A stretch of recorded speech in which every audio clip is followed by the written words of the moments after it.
Media playback is unsupported on your device. Media caption: "We are not nation building again. We are killing terrorists," President Trump said. President Donald Trump has said a hasty U.S. withdrawal from Afghanistan would leave a vacuum for terrorists to fill. He said his original instinct was to pull U.S. forces out, but had instead decided to stay and fight to win to avoid the mistakes made in Iraq.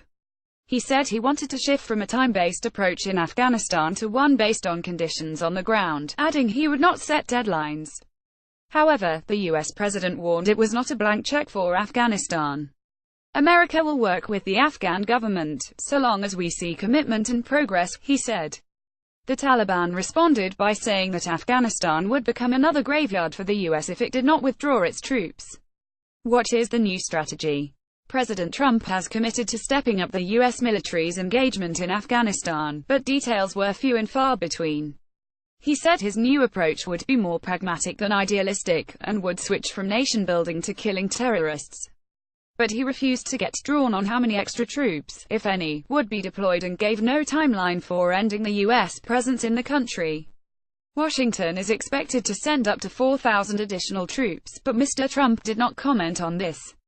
The president did, however, put pressure on neighboring Pakistan, warning that the U.S. would no longer tolerate it offering safe havens to extremists, an accusation swiftly dismissed by a Pakistani army spokesman. Image caption: Mr. Trump's daughter Ivanka, wife Melania and Vice President Mike Pence watched the speech. The president also, for the first time, left the door open for an eventual peace deal with the Taliban, saying someday, after an effective military effort, perhaps it will be possible to have a political settlement that includes elements of the Taliban in Afghanistan. However, Mr. Trump said there would be an escalation in the battle against groups like Al-Qaeda and so-called Islamic State. They need to know they have nowhere to hide, that no place is beyond the reach of American arms, he said. Meanwhile, Mr. Trump made it clear he expects his existing allies, singling out India, to support him in his new strategy, and urged them to raise their country's contributions in line with our own.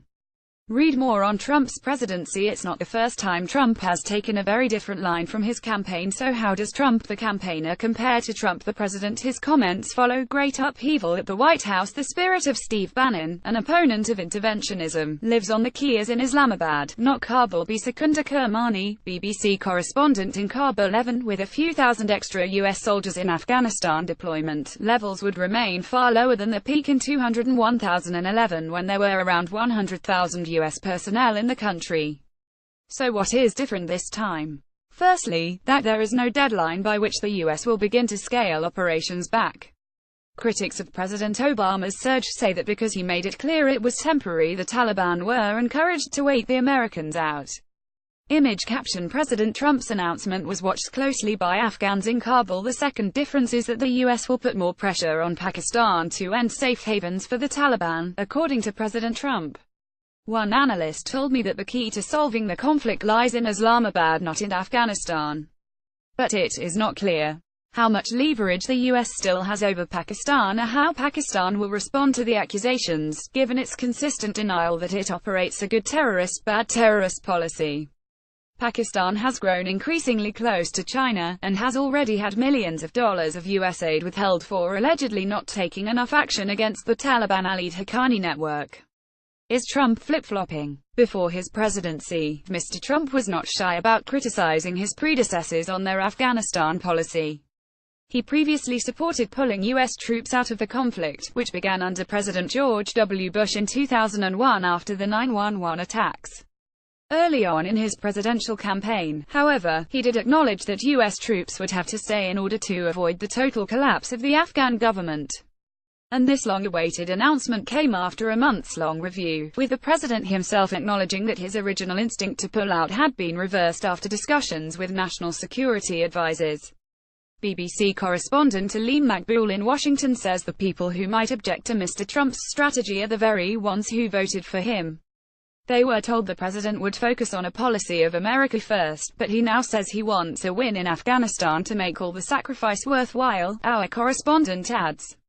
What is the reaction? Afghan President Ashraf Ghani welcomed the plan, saying the USA-Afghan partnership is stronger than ever in overcoming the threat of terrorism that threaten us all.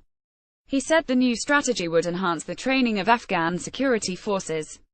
NATO chief Jens Stoltenberg also praised the move and said the alliance, which has about 12,000 troops in Afghanistan, would not allow the country to become a safe haven for terrorists who would attack our own countries. Media playback is unsupported on your device. Media caption: The BBC is given rare access to see life under the Taliban. General John Nicholson, the head of both US and international forces in Afghanistan, said it means the Taliban cannot win militarily. But Taliban spokesman Zabihullah Mujahid dismissed Mr. Trump's strategy as nothing new, telling the US to think of an exit strategy instead of continuing the war.